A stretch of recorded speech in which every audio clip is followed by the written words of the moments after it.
Welcome to Roman military. The strength of Rome was directly dependent on its military supremacy and fundamentally militaristic society. Regular citizens, comprised mostly of farmers and herders, joined to protect their land and families. In return for their service, members of this civic army were allowed to vote. Trained to be highly disciplined and obedient to superior officers, citizen soldiers developed a deep sense of loyalty to their city.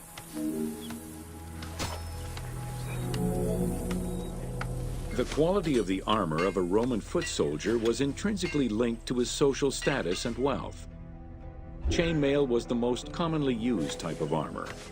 Scale armor, made famous in today's media, came into use after Caesar's time. Foot soldiers carried large and oblong shields, while the cavalry used smaller ones of Greek origin. Soldiers were expected to carry their own kit, including the tools required for the construction of forts and tents. Roman soldiers used the same types of weapons. The stomach and face were the most targeted parts of the body. As such, a legionary was equipped with two close combat weapons, a dagger and a short sword, known as a gladius. One of the most ingenious Roman weapons was the javelin. Its pyramid-shaped tip pierced the body, while its iron shank was designed to break upon impact, stopping the enemy from throwing it back. During their conquests, the Romans regularly transformed enemy technologies to add to their own formidable arsenal. After capturing a Carthaginian vessel, the Romans adopted its better features and constructed a superior fleet of ships. Adapting heavy artillery designs from Greek models aided the Romans in building catapults and ballistae. The latter became an iconic symbol of Roman warfare.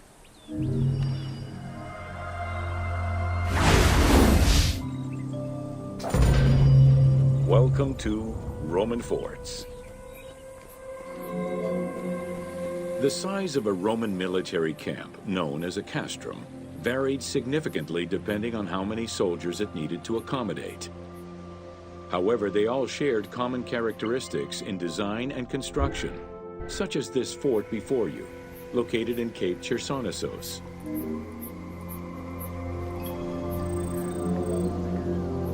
Rectangular in shape, the forts were heavily fortified by ramparts and a ditch system.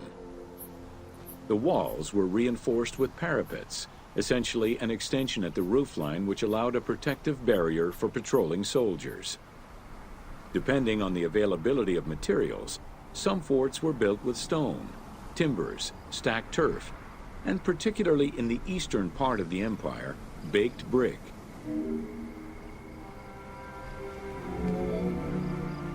Access doors on all four sides were each flanked by guard towers. The commanding officer was positioned in the middle of the camp, giving him a clear view of the troops and the main gate.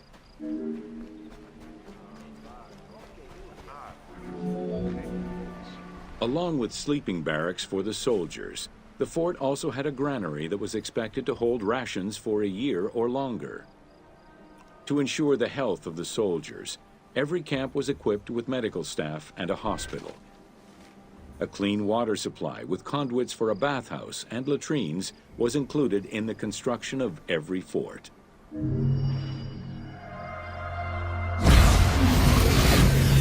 Welcome to the forts of Cyrenaica.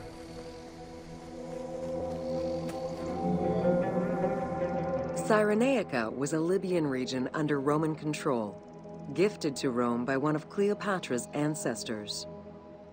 The remains and foundations of ancient fortifications were discovered in the 19th century in the southwest of Cyrenaica, as well as a Roman garrison dating back to the 1st century CE. Evidence shows that these forts were of Libyan origin, rebuilt and modified by Roman engineers when Cyrenaica was part of the empire. Stone was the most commonly used material to build forts in Egypt and Cyrenaica. Though no real proof of a fortress similar to the one before you has been uncovered in that region, the team chose to add it as a worthy and awe-inspiring end-of-game challenge for the player.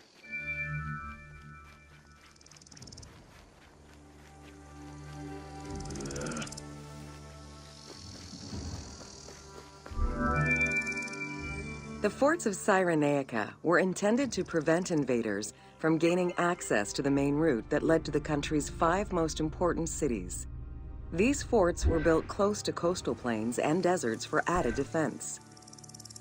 3 of these cities were recreated by the team: Balagrae, Apollonia, and Cyrene. Had it existed, the fort before you would have protected the road leading to Balagrae.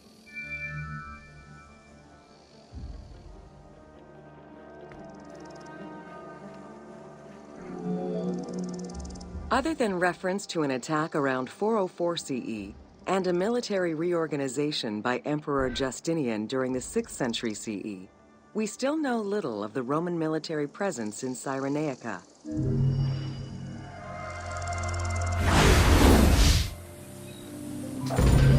Welcome to Roman aqueducts. Water management was taken seriously by the Romans. Cyrenaica benefited greatly from Roman administration with the construction of aqueducts and canals. The source of water varied depending on the location. Many aqueducts were built at the foot of the mountains, offering greater flow from the melting snow.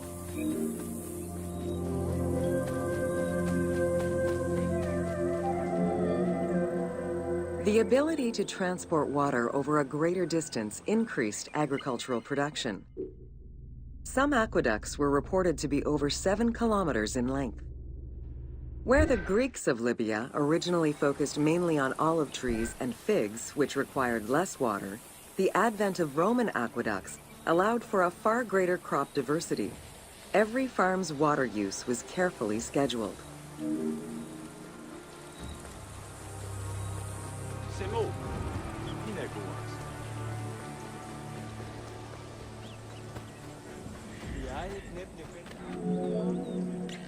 The engineering methods used to create aqueducts were constantly reviewed, with a clear focus on exploiting the local environment.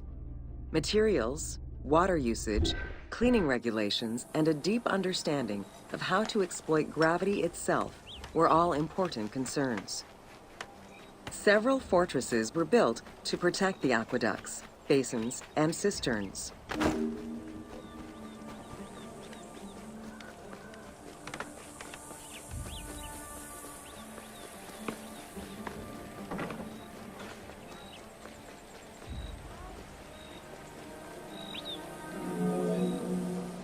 Additional water was collected with wells and cisterns, but aqueducts were the main supply of fresh water. The water was distributed based on the collective needs of the city, before the private needs of an individual.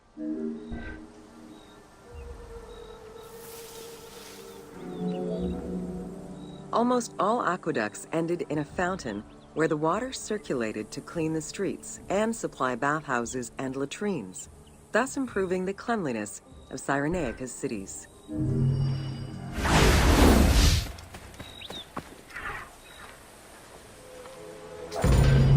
Welcome to Crucifixion.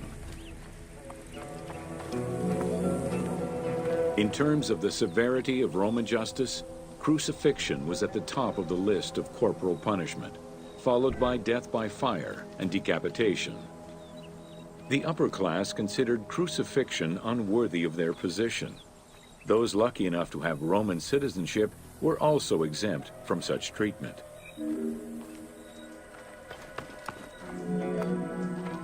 Easily accessible, crucifixions were popular entertainment among the citizenry. Unlike throwing victims to wild animals, which required an arena, crucifixions did not require any particular setting.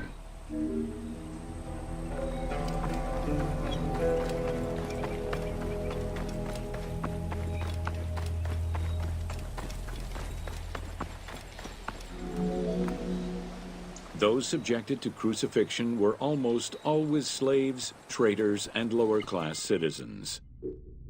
Roman deserters were crucified because the betrayal of the soldiers was perceived as endangering the lives of Roman citizens.